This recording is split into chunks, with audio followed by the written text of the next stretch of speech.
Karena penasaran pun diangkat dan digeserlah gas LPG 12 kilo itu.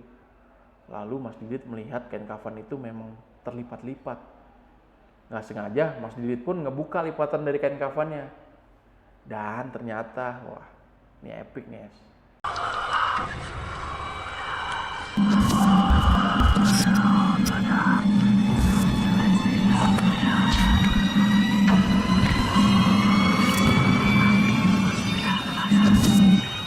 Assalamualaikum warahmatullahi wabarakatuh. Sohib bagian malam, balik lagi sama gua Angga and welcome back. Apakah kalian sudah siap nih jadi bagian malam untuk kami? Jika sudah siap, tutup rapat-rapat pintu dan jendela rumah kalian. And let's see.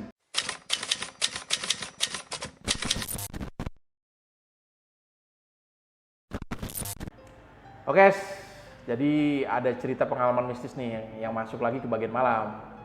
Yang mana cerita ini datang dari Mas Didit. Nah, Mas Didit ini mengalami kejadian di tahun 2000-an.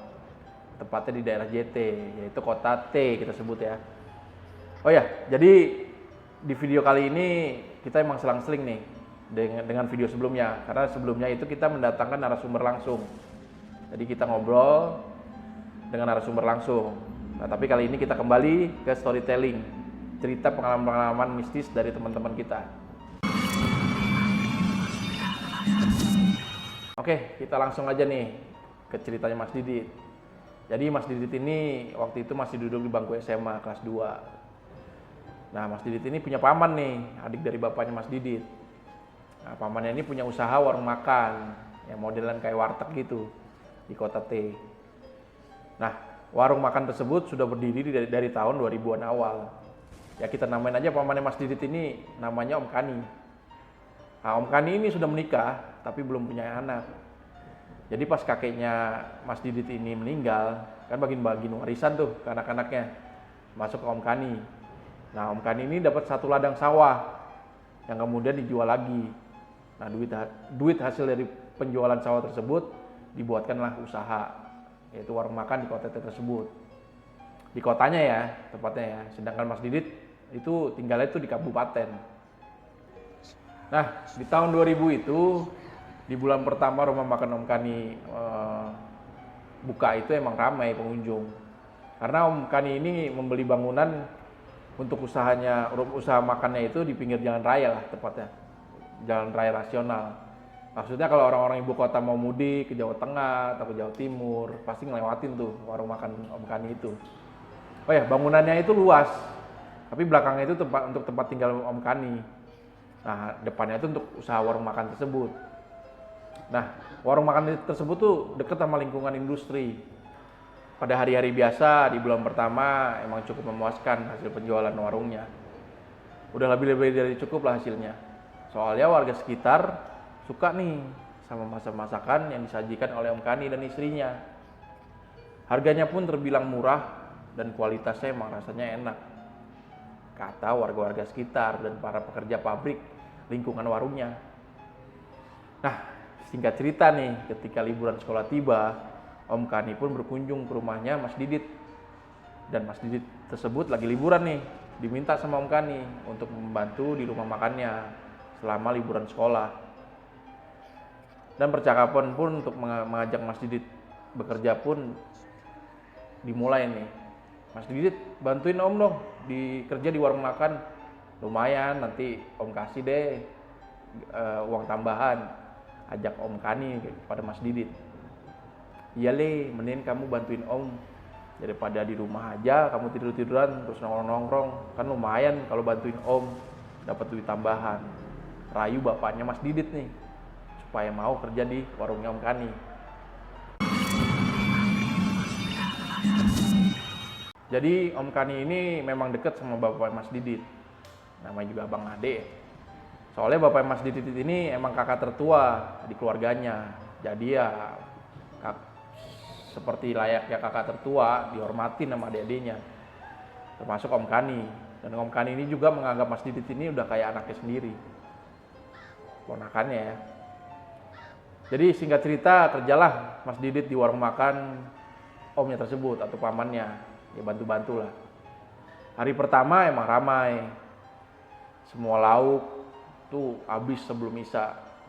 Kemudian hari kedua pun juga sama nih, kayak hari pertama. Nah pas di hari ketiga, pas Mas Didit mau ambil wudhu buat subuhan, atau pas sudah mau masuk kamar mandi, Mas Didit itu ngelihat istri Om Kani itu ada di dapur, lagi menjahit kain, sejenis kain putih lah, sampai berbentuk kayak karung beras, tapi kecil.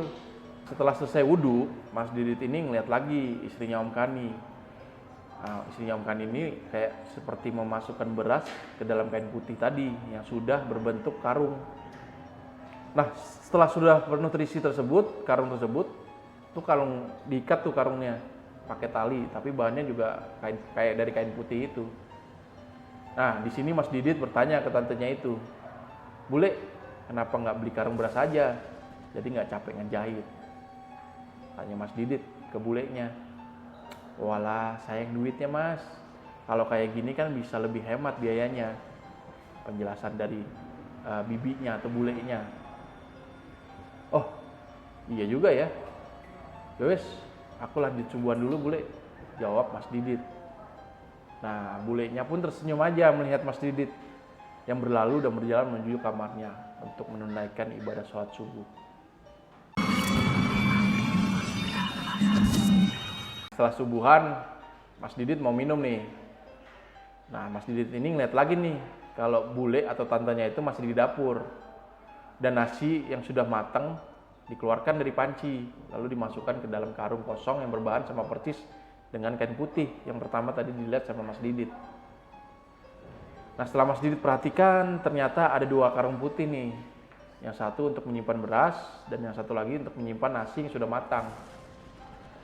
Dengan penasaran pun Mas Didit menghampiri bulenya itu dan bertanya, "Kok nasinya yang dimasukkan ke karung kayak gitu lagi bule?"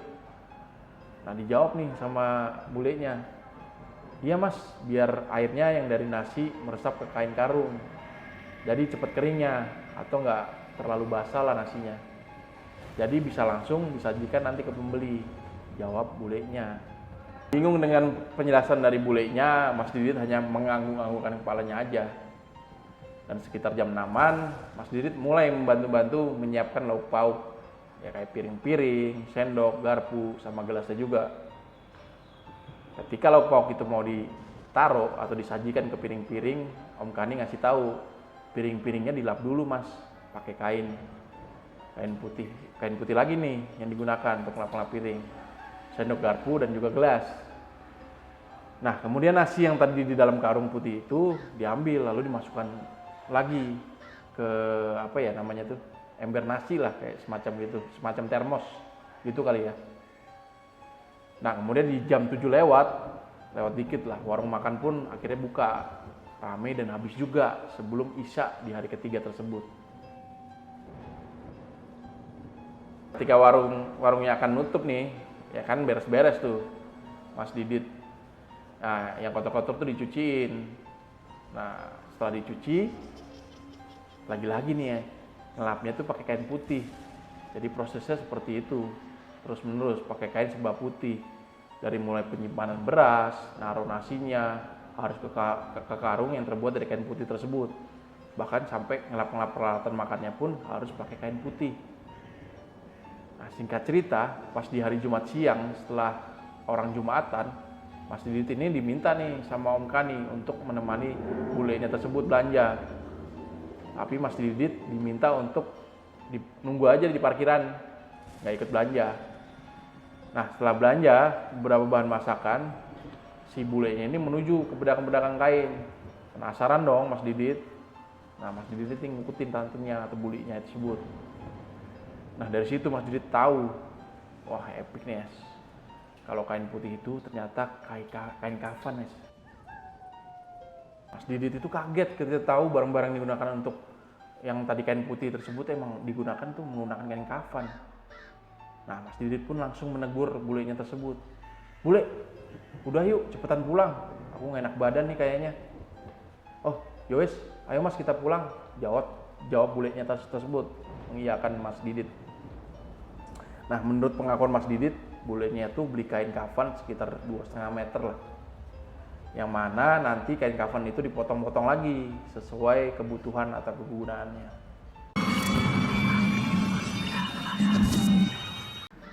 Ketika sudah sampai di rumah Om Kani, warung makan tersebut rame banget. Nah, Mas Didit tapi langsung masuk ke kamarnya aja karena emang tadi bilang agak gak enak badan. Nah, di dalam kamar Mas Didit itu tidur akhirnya, tapi dimimpin kalau Mas Didit itu melihat sosok pocong yang mukanya hitam, tapi mata dan lubang hidungnya putih. Aneh nggak tuh? Nah, di mimpi itu Mas Didit selalu ditampakkan sosok pocong tersebut. Entah dia lagi makan, tiba-tiba ada pocong di sudut ruang makannya, atau lagi mandi, tiba-tiba ada pocong di sudut kamar mandinya. Jadi seolah-olah Mas Didit itu nggak boleh lama-lama tinggal sama Om Kani. Kayak diusir lah, harus segera pulang ke orang tuanya lagi. Setelah dari mimpi tersebut, Mas Didit pun terbangun. Kayak kaget gitu. Kemudian istighfar. Nah, mimpinya ini sekitar sore hari ya. Nah, Mas Didit setelah terbangun itu pergi menuju dapur untuk minum. Nah, ketika mengambil air minum, si tantenya tersebut lagi naruh sajen di samping gas LPG. Jadi di bawah kompor di warungnya tersebut ada space buat naruh gas gitu. Nah, di samping gas itulah ditaruh sajen. Nah, kemudian di bawah gas tersebut juga ada kain kafannya. Jadi gas LPG-nya tersebut beralaskan kain kafan yang sudah dilipat-lipat. Penasaran dong Mas Didit, kemudian nanya ke tantenya, buat apaan tuh sajennya bule? Biar nggak ada yang ngisengin, jawab dari tantenya. Maksudnya disengin gimana bule? Tanya Mas Didit lagi nih. Iya, biar nggak makhluk-makhluk gue itu nggak pada bertingkah, kata tantenya lagi. Terus kain putihnya buat apa? Ya biar buat karat dari gas LPG-nya itu nggak nempel lagi ke lantai Mas, jawab dari tantenya lagi. Jadi di daerah kota T itu memang udah biasa dengan sesajen kayak gitu. Jadi ya Mas Didit biasa-biasa juga. Kemudian esok harinya warung makan Om Kani tersebut ya kayak biasanya rame, dan setelah Isya tuh selalu habis. Nah, malamnya sekitar jam 11-an udah pada tidur semua nih, dan suasananya emang sepi. Mas Didit pun pengen kencing ke kamar mandi, yang mana sebelah toiletnya itu ada bersebelahan dengan dapur. Nah, ketika pengen ke toilet, terus kemudian buang air kecil, Mas Didit mendengar suara-suara kayak orang lagi nyari-nyari sesuatu di daerah dapur. Ya pikirnya Mas Didit, wah ada tikus nih paling. Lalu setelah kencing, Mas Didit pun ke arah dapur, tapi tidak menemukan apa-apa yang terjadi di dapur tersebut. Mas Didit pun sampai mengecek ke arah bawah kompor tersebut, yaitu tempat naruh gas LPG sama sesajen. Tapi tetap Mas Didit ini nggak menemuin apa-apa. Nah, pikirannya Mas Didit pun langsung tertuju ke kain kafan untuk alas LPG tersebut. Nah, karena penasaran, diangkat dan digeserlah gas LPG 12 kilo tersebut. Lalu Mas Didit melihat kain kafan itu memang sudah terlipat-lipat. Kemudian nggak sengaja Mas Didit itu ngebuka lipatan-lipatan kain kafan tersebut. Dan ternyata, wah epic lagi. Di kain kafan itu ada sebuah keris kecil, warnanya kayak seperti warna tembaga gitu, dan dililit sama tali yang terbuat dari kain kafan juga. Mungkin itu tali pocong kali ya. Sama di sekitar keris itu ada tanah-tanah gitu. Wah fix tuh, tanah kuburan nih sama tali pocongnya juga menurut gua. Wow. Jadi begitu sepertinya jimat pesugihan aslinya. Terkejut melihat itu semua, Mas Didit buru-buru nih merapikannya kembali. Jadi Mas Didit nggak berani pegang bawa barang-barang tersebut, cuma ngeliat aja. Setelah merapikan, Mas Didit pun kembali ke kamarnya, lalu berpikir, oh ada ya barang-barang kayak gitu. Apa iya Om Kani pakai pesugihan kayak penglaris tersebut? Pikir Mas Didit kayak gitu. Nah, malam itu ketika tidur kembali, Mas Didit pun dimimpin lagi nih sama sosok pocong yang ada di mimpi, mirip kayak pas mimpi di sore hari tersebut. Nah, pocong itu sama persis di mimpi Mas Didit selanjutnya. Nah, dalam mimpi tersebut Mas Didit ketemu juga nih sama kakeknya yang udah meninggal. Kakeknya pun ngasih tahu kalau Mas Didit udah ngeliat atau didatengin sama pocong. bisa di dalam mimpi atau juga real. Itu tandanya Mas Didit itu harus segera keluar dari rumah ini atau dari warung tersebut, rumahnya Om Kani.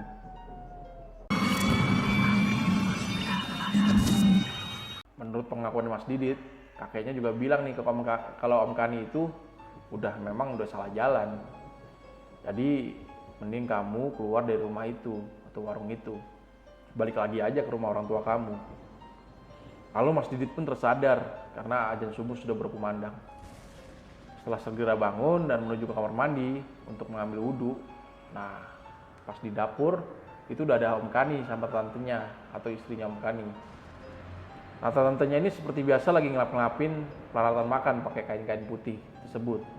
Sedangkan Om Kani hanya duduk di dapur sambil ngeliatin Mas Didit.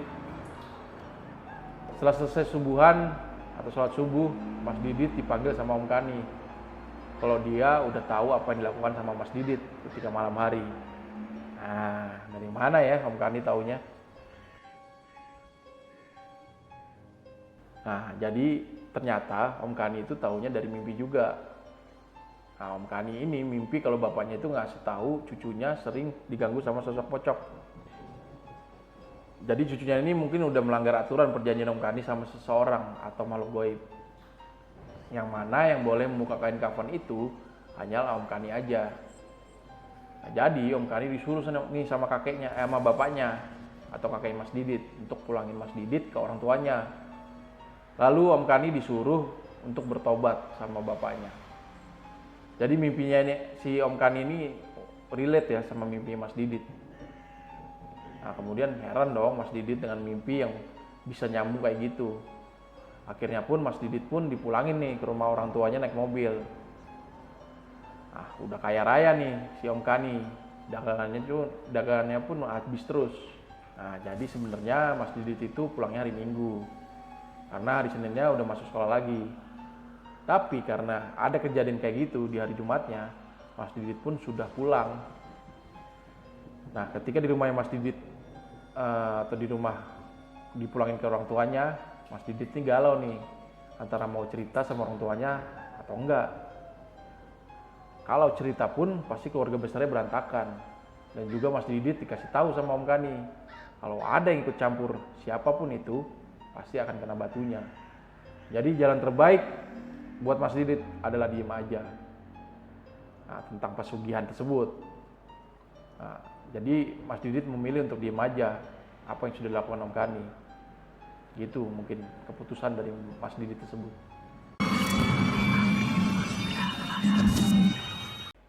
Kemudian seminggu pun berlalu, Mas Didit pun biasa aja.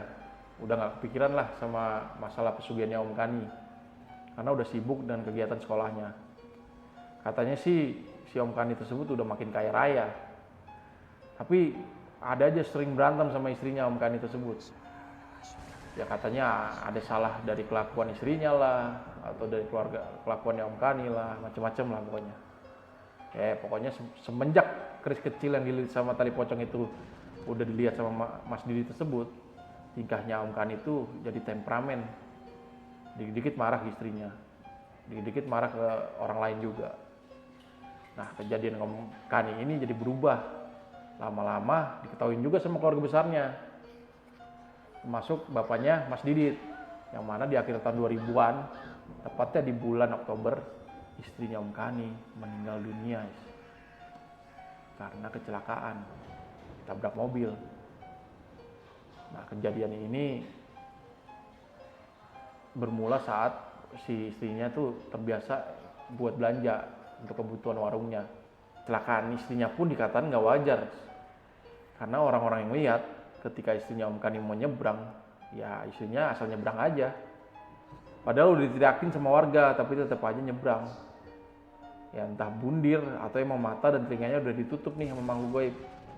Jadi nggak ngeh kalau jalan raya itu emang lagi rame-ramenya, tapi seolah-olah sepi.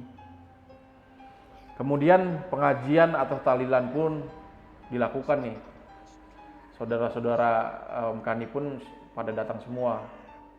Kemudian pas tahlilan hari ke-7 atau 7 harian, Om Kani itu melihat sinis ke Mas Didit yang kebetulan juga datang ke tahlilan 7 hariannya. Setelah tahlilan selesai, Om Kani menghampiri Mas Didit dan berbalik untuk berbisik ke Mas Didit kalau harus selalu menyimpan rahasia pesugihannya. Dan itu dengan ancaman juga kalau Mas Didit nggak mau terjadi hal-hal yang aneh, apalagi ke keluarga besarnya. Mas Didit yang mendengar itu pun hanya mengangguk-anggukkan kepalanya. Ya namanya juga anak SMA atau anak sekolahan, jadi nurut aja. Nah, setelah tahlilan pun Mas Didit dan saudara-saudaranya pun pulang ke rumah masing-masing. Kemudian singkat cerita 2 bulan setelah meninggalnya sang istri, yaitu tepatnya di bulan Desember, Om Kani meninggal dunia. Warga yang menemukan jasad Om Kani itu waktu siang hari. Nah, jadi pagi harinya tuh Om Kani tuh buka warung makannya dulu. Nah, ketika siang harinya ada 2 orang, kayak laki-laki dan perempuan, yang mau beli di warungnya Om Kani, tapi nggak ada yang respon. Cuma terdengar suara teriakan kayak orang kesakitan lah dari dalam. Di dalam warung makannya tadi. Nah, karena ingin niat membantu, 2 orang ini pun penasaran nih masuk ke arah belakang atau arah dapur warungnya tersebut, yang mana itu rumahnya Om Kani.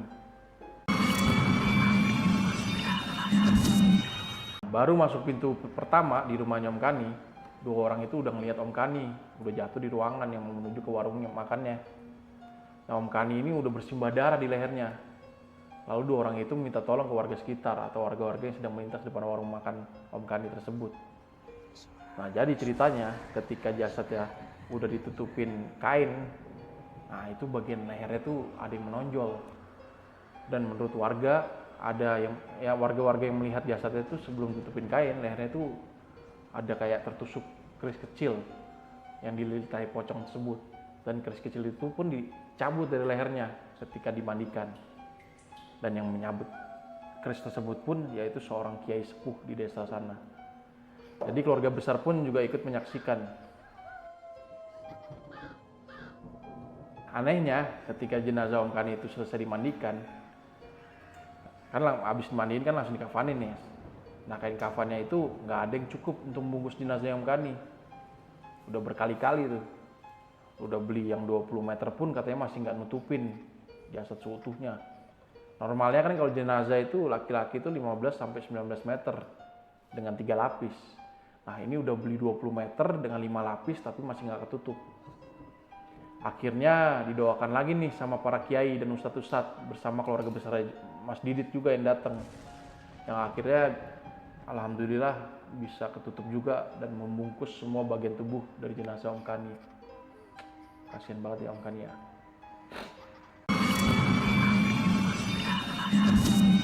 Dan keris kecilnya tadi beserta kain-kain kafan dan tanah kuburan itu dibawa oleh satu kiai yang katanya harus dibuang di sungai yang mengalir.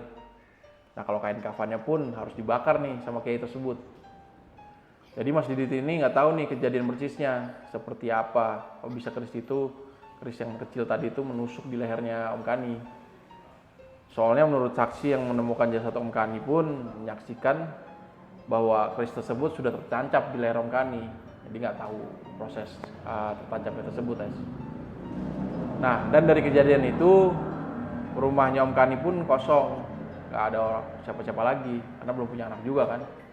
Kadang-kadang keluarga Mas Didit pun datang ke rumah itu untuk bersih-bersih lah supaya tidak terbengkalai atau tidak dihuni makhluk gaib. Jadi nggak ada yang tahu juga gimana prosesi pesugihan sama Om Kani. Tahu-tahu Om Kani itu udah jual sawah, terus buka usaha, dan emang usahanya laris manis. Buka dari jam 7 atau jam 8 pagi, nah, sebelum Isya pun udah habis, rame terus. Selalu seperti itu, selama kurang lebih dari 1 tahun. Ya, lagi-lagi ya pesugihan itu pasti akan tragis atau miris pada akhirnya. Ya, kayak contohnya ada anak yang jadi tumbal, istri juga jadi tumbal, bahkan bisa dirinya sendiri jadi tumbal. Biasanya nih, orang-orang yang bersyukur atau orang-orang yang tamak duniawi yang banyak melakukan pesugihan, yang nggak pernah bersyukur dan nggak pernah mensyukuri atas nikmat Allah Subhanahu wa Ta'ala. Jadi intinya terus bersyukur akan hasil atau proses yang kita peroleh, itu kunci sejatinya. Remember ya, oke? Dunia itu hanya sementara. Oke, sekian dulu cerita dari kita.